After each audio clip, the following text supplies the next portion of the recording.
The year is 1941, and Adolf Hitler is sitting pretty in Europe. By September that same year, the German military might have destroyed, or was in the process of destroying, all that stood before it. Poland, the initial target of the military, was subjugated, and France hadn't been too far behind. Even Britain, which had bravely continued fighting, was on its last legs. Despite the inspiration that had come from Winston Churchill's famous "We shall fight them on the beaches" speech, Britain's supposed finest hour was a long way off. If it didn't get help and fast, Hitler would have eventually launched a cross-channel invasion into the country that he spent more than 12 months relentlessly bombing as part of its blitzkrieg. Hitler was achieving all he wanted. Western Europe was essentially his. Barring some pockets of resistance, Greece and Yugoslavia had fallen. Even the initial invasion of the Soviet Union in June 1941 had been a massive success, with Kiev and Smolensk taken and German troops fast closing in on Moscow. If all had stayed how it was, sooner or later Europe would have been overrun by the Nazis. Hitler was on top of his metaphorical mountain. However, a mistake he made at the end of 1941 brought him and the entire Nazi regime crashing down. He declared war on the United States. In December of that year, Adolf Hitler expanded the scope of his domination efforts outside of Europe and Northern Africa, deciding that then was the time to focus on a huge nation that stood across the Atlantic Ocean. We all know the story from there. Galvanized by America's entry into World War II, the Allies were able to fight back against Hitler, and eventually, Nazi Germany lay in ruins. All of this culminated with Hitler taking his own life in a hidden bunker as his regime collapsed in around him.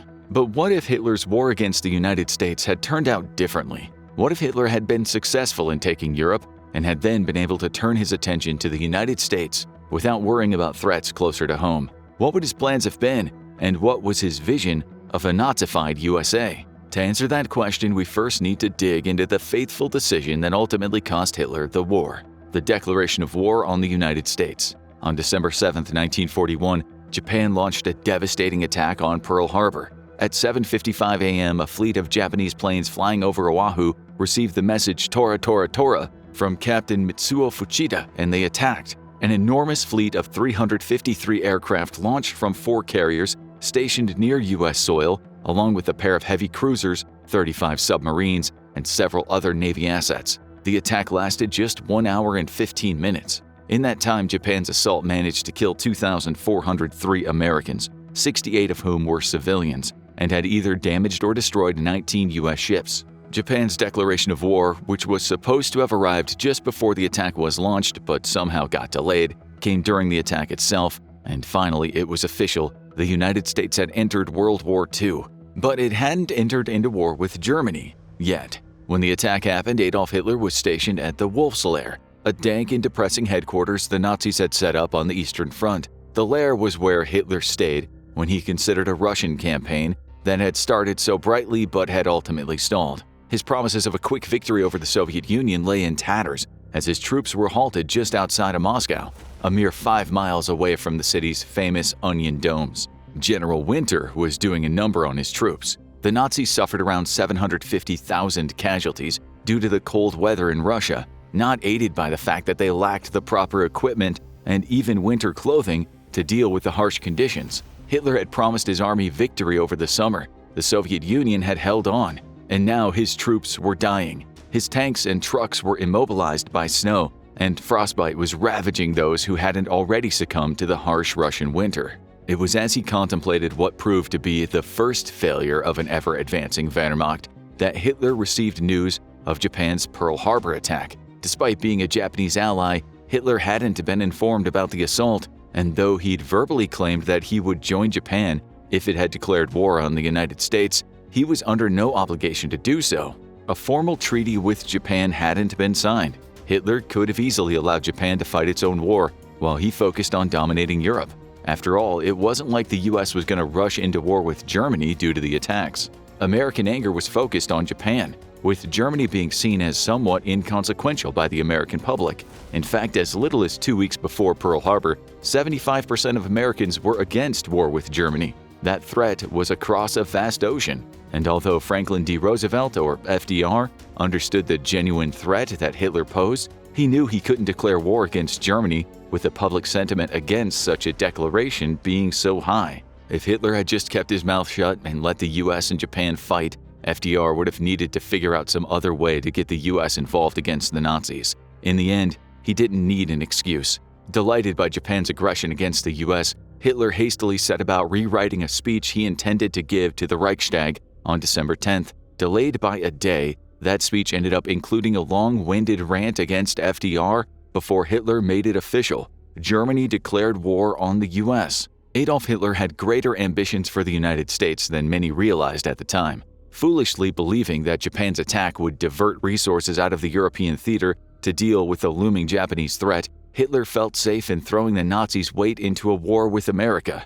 After all, he'd believed that the fight would come sooner or later way back in the 1920s. In his second book, written in 1928 but not published until 1961, Hitler declared that strengthening Germany so it was ready for war with the US was one of the key goals of the Nazi movement. Part of his reasoning was that the US presented one of the larger threats to his vision of world domination. America was huge. It had a massive population far beyond those who lived in Germany and Austria. In taking Europe, Hitler believed that he could even out the numbers in preparation for an eventual war against the US that would see Nazi Europe combine its might to fight the American foe. After all, the United States is about 28 times the size of Germany. Lifting Germany off the map, it could fit inside California alone, taking up only 85% of the state and leaving plenty of room to spare. Hitler didn't necessarily fear America's greater size. His conquest of Europe would even things up, at least in the personnel department. He envied that size because he had a larger goal for the wars he was waging: building an Aryan master race. Hitler saw his wars as a way to rid the world of those he deemed racially inferior, with minorities typically finding themselves in Hitler's crosshairs. The Nazis killed millions of Jewish and Romani people during World War II and would have turned their attention to other minorities, specifically because Hitler wanted to eliminate those people from the gene pool to ensure they couldn't corrupt what he saw as the development of a new race of supermen. In the United States, Hitler saw a perfect, quote, breeding ground, for want of a better term, for the development of that master race. To him, America's size didn't just make it a threat, it made it a place where Hitler could gain the resources he needed to further the racist ideology that fueled everything he did. It's in this desire that we start to see Hitler's true intentions for declaring war against the United States when he did. He believed he was seizing an opportunity to attack the United States when it was at its weakest. His cooperation with Japan, combined with the dominant stance he already held over Europe, would help him secure a country that could provide the vast resources he needed to further the spread of what he believed would be the world's perfect race. And there's more. Hitler wouldn't have simply used the US due to its size and resources. He also saw the country as providing precisely what he needed to develop his master race: Aryan blood. During World War I, Hitler was stationed on the front lines at the Second Battle of Marne. According to a Cambridge historian named Brendan Sims, it was here that he came across a pair of American soldiers who ultimately made a massive impression on Hitler and his view of what the perfect man should look like. Both soldiers were tall, they had blue eyes and flowing blonde hair. And in that moment, according to Sims, Hitler became fascinated with the United States because he saw it as the place where he could find an abundance of the Aryan DNA he needed to ensure his new master race could grow.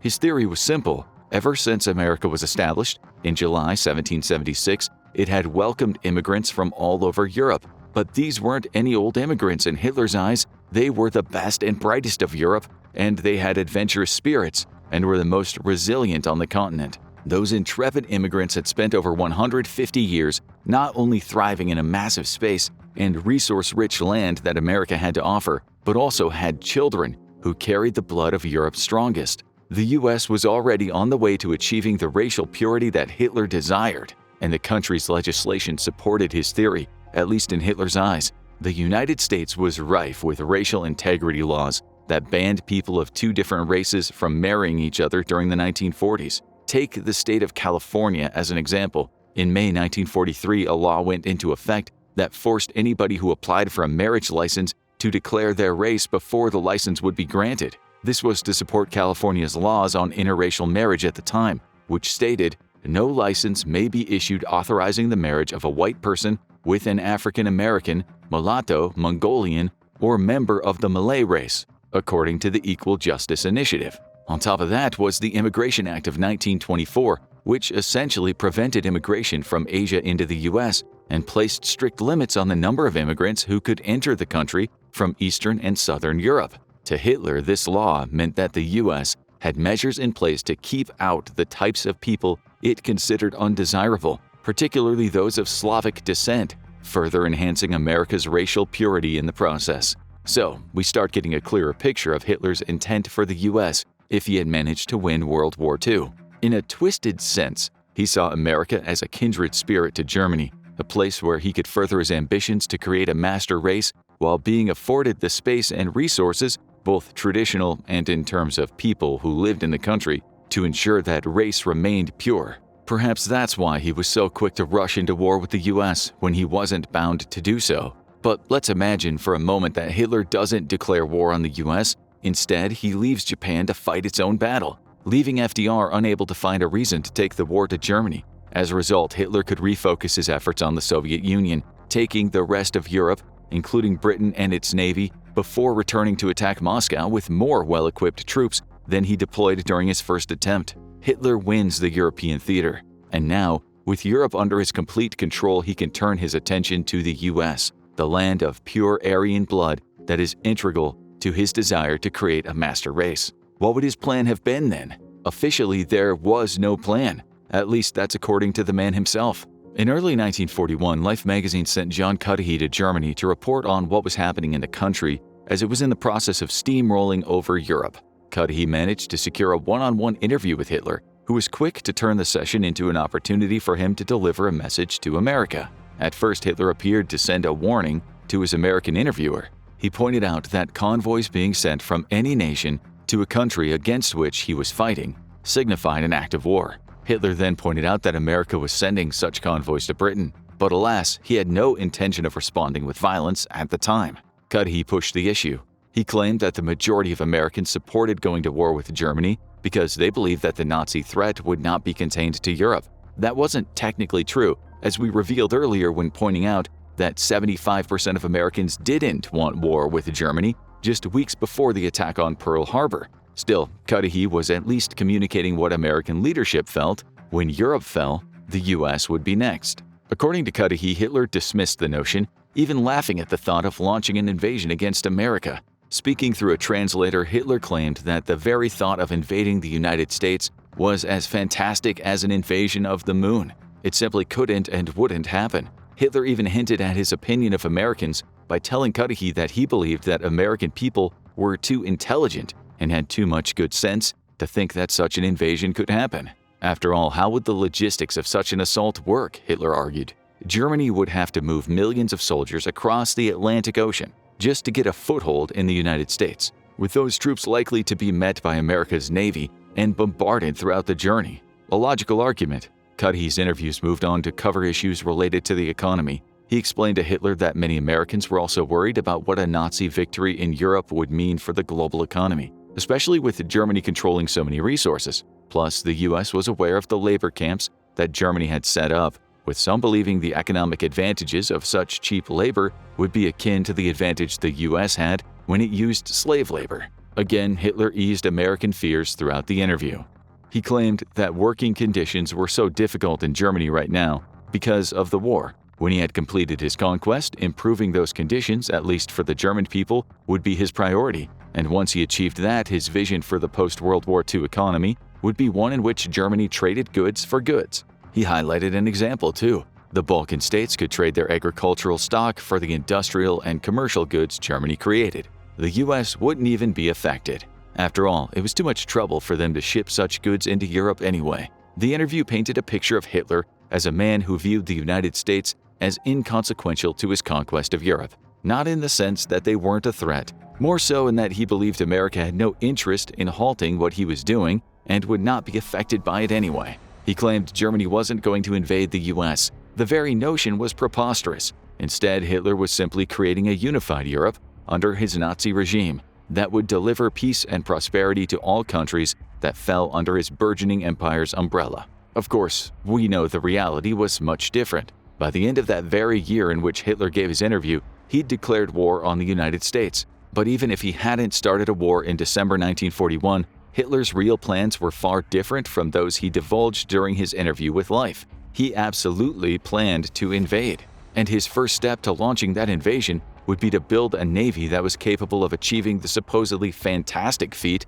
of transporting millions of Nazi troops across the Atlantic and into the US. After victory in Europe was achieved, essentially ending World War II without American involvement in that process, Hitler intended to invest heavily in his new Nazi Europe's navy. We see hints of what this might have looked like with Plan Z, Hitler's intention to build a navy that rivaled the British fleet in sheer strength back in 1939. Money was funneled into the Kriegsmarine, the German navy, with the original plan to build a more powerful fleet than Britain's by 1945. If all had gone to plan, the war in Europe would have been over by then, with that new navy being ready to sail to the US, perhaps accompanied by the many ships the Nazis would have claimed as part of their victory. But Plan Z never came to pass. Instead, Hitler focused on submarine production, with his U-boats providing formidable adversaries wherever they went. Cheaper to build than the battleships and the destroyers that would have made up Plan Z, U-boats were an ever-present danger to Allied ships during World War II. If Hitler had managed to launch his war against the US as he planned, those very submarines would have likely been deployed in the Atlantic. After relaunching Plan Z, Hitler would have expanded his navy enormously, strengthened by the construction capacity and resources that came with his control of Europe. Destroyers, battleships, and transports would have been accompanied by fleets of U-boats, offering protection during the dangerous Atlantic voyage. Plus, with Japan still in play, ideally, Hitler might have been able to count on the US having to divert naval resources to the Pacific to fend off the Japanese ships. Eventually, he believed he could land troops on American soil. Other hints of this strategy included the Amerika Bomber competition. Started in 1942, the competition encouraged German manufacturers to build aircraft capable of launching bombing attacks against the US. However, the competition started during the war's midpoint, when the United States was already involved, and Germany was quickly running out of resources. Ultimately, it produced only 5 prototype aircraft before being scrapped due to the Nazis not having launching points for the aircraft from which to conduct bombing raids. But it's another example of Hitler's potential plans for the US and an approach that he could have considered taking if he held off on his declaration of war and focused on taking Europe before turning his attention toward America. Now let's say that Hitler was successful in his invasion of the US. Plan Z enables him to send troops over the Atlantic, and somehow, those troops are also able to defeat American troops on their own soil. The Amerika Bomber campaign is also successful, with Hitler capable of launching a blitzkrieg on major US cities. Hitler wins. The US comes under Nazi control. What then? Ironically, America itself may have inspired Hitler's likely plans. As mentioned earlier, Hitler admired the US because of what he saw as policies that were in keeping with his desire to create a supposed master race. He would have enforced and furthered the country's strict immigration policies to keep undesirable people out, likely while continuing to kill those very people in Europe. And the odds are high that his racial ire would have turned toward anybody who wasn't Caucasian and of the European stock that he felt was needed for his master race. In particular, the Nazis admired the Jim Crow era of laws that massively discriminated against African Americans. In fact, the History Channel argues that these laws served as the inspiration for the far more severe laws Germany put in place to deal with the Jewish and Romani people, making it likely that should Hitler invade the US, he would have made those Jim Crow-era laws even more severe. A racist genocide would have been put in place to reinforce the supposed purity of the American population. If that seems far-fetched, consider this. In 2019, Canada's CBC News website reported on a book that had just entered Library and Archives in Canada, or LAC.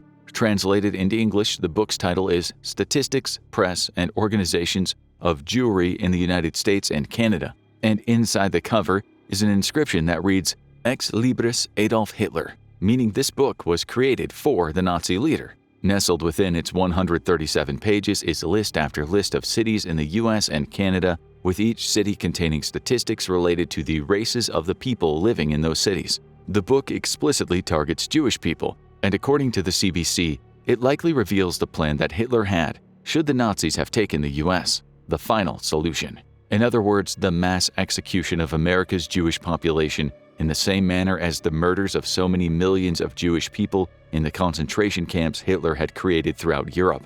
It's not too much of a stretch to assume that Hitler's attention would have turned to other people once he completed his final solution against the Jews.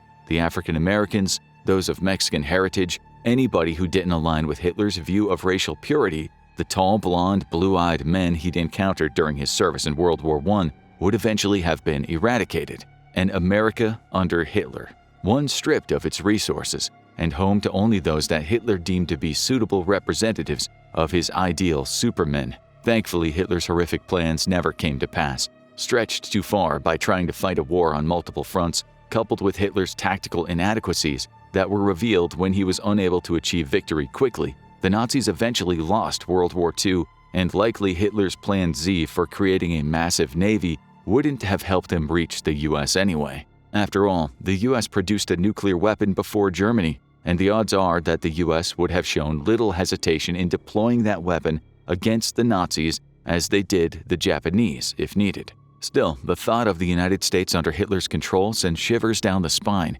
not least because in some ways he saw the country as a kindred spirit. But what do you think? Was there any chance Hitler could have successfully invaded the US, whether through Plan Z or some other method? Or were Hitler's plans for the US doomed from the start? Tell us what you think in the comments below, then check out Hitler's reign during World War II day by day, or watch What If Hitler Won World War II 1950s.